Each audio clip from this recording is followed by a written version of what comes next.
just think the Cranberries have such an influence in Ireland. And the fact that they're from Limerick and not Dublin as well, I think was very rare for them to be able to break out and get the recognition. But she's just a voice that I remember always being present, whether it was on the radio or CDs or cassette tapes. Got a simple idea, I'm gonna make it sick. Wanna say this fast, I wanna do this good. Goes 1, 2, 3, it goes 1, 2, 3. I've got a simple idea, I'm gonna make it sick. Wanna say this fast, wanna do this quick. Goes 1, 2. It smells nice in here as well. Right. Yeah. They never call me but beautiful. They only call me insane. They never call me but beautiful. They only call me insane. I live living blindly and playful. I'm going insane. To be honest, it was obviously incredibly hard to lose Colm. We've been playing music together for probably about, I'd say, 8 years. So we're really good friends. Jack has played with Colm since he was about 10 years of age, since he first picked up a pair of drumsticks. The guys went to school together.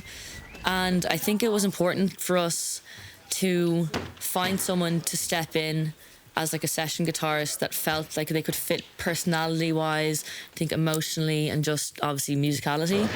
Where would you like his hand? Do you mind?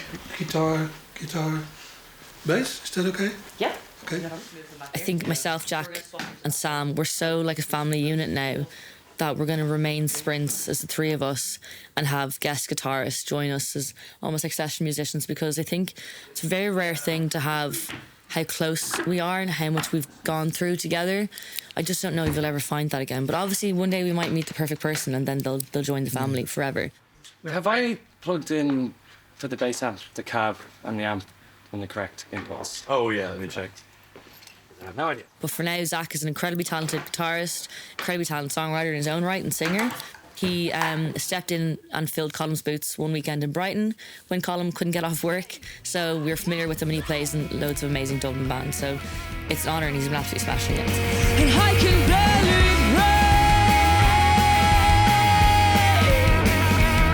I'm watching the world go around the window beside.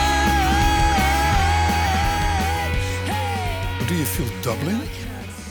Because the word Dublin is so often in punk music or garage punk or garage rock. Yeah.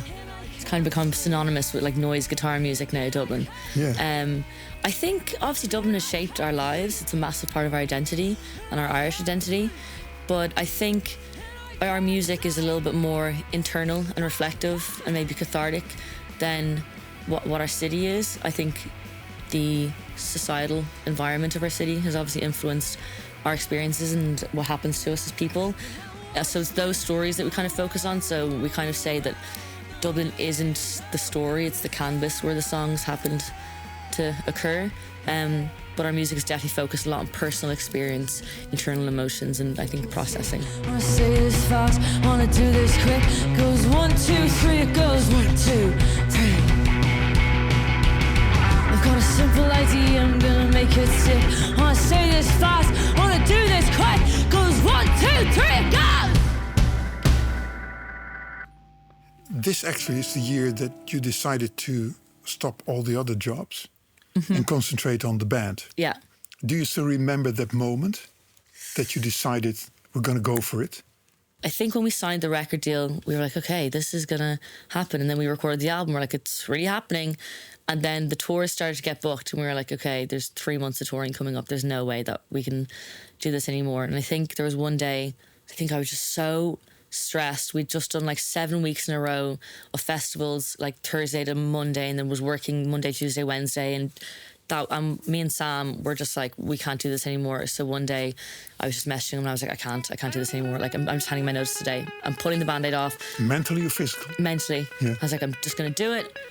Have to pull the Band-Aid off. If I'm poor, who cares? I'll be happy and I can't live with this stress any longer. He was like, you know what, fuck it, I'll do it as well. And we both did it the same day. We were just like, text our bosses, like, we need to chat, we need to have a call. And my boss was just like, I was waiting for this phone call to come for a long time. But everyone's been incredibly supportive, so we're very lucky. What did it bring you up till now? Everything. I think, like I've said this multiple times, but there was a period in my life where I wasn't playing music and they were the toughest years of my life.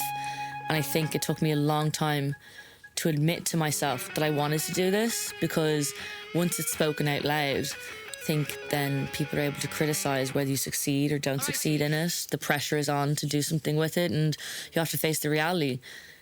But music has just brought me everything. I think without writing, particularly like the last few months have been very tough for me personally, and without having writing to turn to, I don't know if I would get through it. I think without music, I would never have met the guys who are like my chosen family. At this point, I've met so many incredible people, just the experiences you get to do. Like, we were walking around Best Kept Secret, and I was just like, how is this my life? Like, we were always asked about like, what bucket list things would you like to do? And you know, we're ticking them off so quickly. We're like, we're already done more than we could dream. It's going great, guys. We're doing quite well. One take wonders. That's the aim. Yeah. Then we go to the pub. Please God, no. By pub, I mean food. Why did you want to write the song Cathedral? Honestly, I think Cathedral was born out of just that riff that kind of appeared in my head one day, and it was really booming and like doomy. I think we like to write music that's like a little bit scary sometimes almost. And then once Jack started playing that kind of like rolling tom, I think kind of came to life. And to be honest, when I'm writing, I don't ever sit down and go, okay, I'm going to go write a song about this now, or I'm going to write something on this topic. I tend to kind of trust my instinct and my gut and whatever my body kind of tells me I want to speak about. So when I was playing the riff, I think it was, they say they call it Punch Drunk Love, was just a line that popped into my head, and I was like, empower to abusers. And then I was kind of like, oh, that's interesting. And then interesting, yeah. Painful, but pain can be interesting. I think most art is born out of pain, unfortunately. Yeah. Some of the great works of art in the world. And I think that's what it's about, is taking something that's negative and painful and processing it in a healthy and creative outlet in order to shed the weight of whatever that experience was, and to also hopefully have people resonate and understand and have something to relate to. Well, they say you call it punch drunk love, got power to abusers. He spits his propane, my views are in the fueler. He's singing from a hymn sheet, I'm singing for the others. They say I've gone cold, life start drowning in the gutter. Father, Holy Spirit. Why should we talk about Dolores O'Riordan? I mean, I don't think there's a woman in music who hasn't been influenced by Dolores O'Riordan. No. Yeah, I think just one of the most iconic voices, most unique voices, and just, yeah, I think like between her and Sinead O'Connor, like how fortunate we were to have those two female icons to look at and grow up with. Obviously both have sadly passed, but just two incredible women. And Dolores O'Riordan, just think the Cranberries have such an influence in Ireland. And the fact that they were from Limerick and not Dublin as well, I think was very rare for them to be able to break out and get the recognition. But she's just a voice that I remember always being present, whether it was on the radio or CDs or cassette tapes, or if it's people covering songs in bars. I think Dolores O'Riordan lives on in music everywhere in Ireland. This is the way you want it. I didn't understand. This is the way you want it. I didn't understand.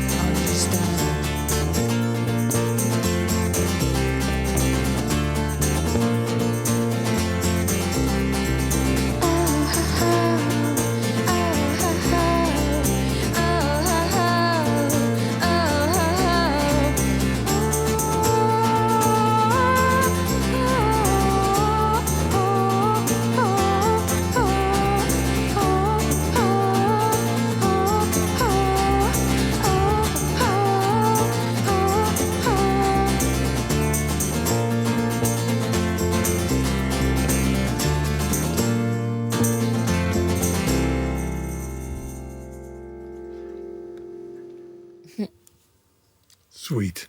Yeah, they look like babies, don't they? It's just so pure, I think. And I tend to call the Celtic hiccup. I was going to say, it's very like, I think it's, I wonder was she very influenced by this traditional form of singing called sean-nós singing in Ireland, which is typically done by like just a cappella vocalists and in pubs of like old stories and tales and folk tales. But it's just like such a unique voice. And it's not like she's putting it on, you know, it's just natural. I also think it was very rare to hear someone sing in their Irish accent back then. Other than that, most bands are putting on English or American accents because that's everything that existed. But that was a real Irish accent presence. You still have time to sing in cafes and bars? Only karaoke nights. Okay. Yeah. Say she's good for an up and covered. Say she's good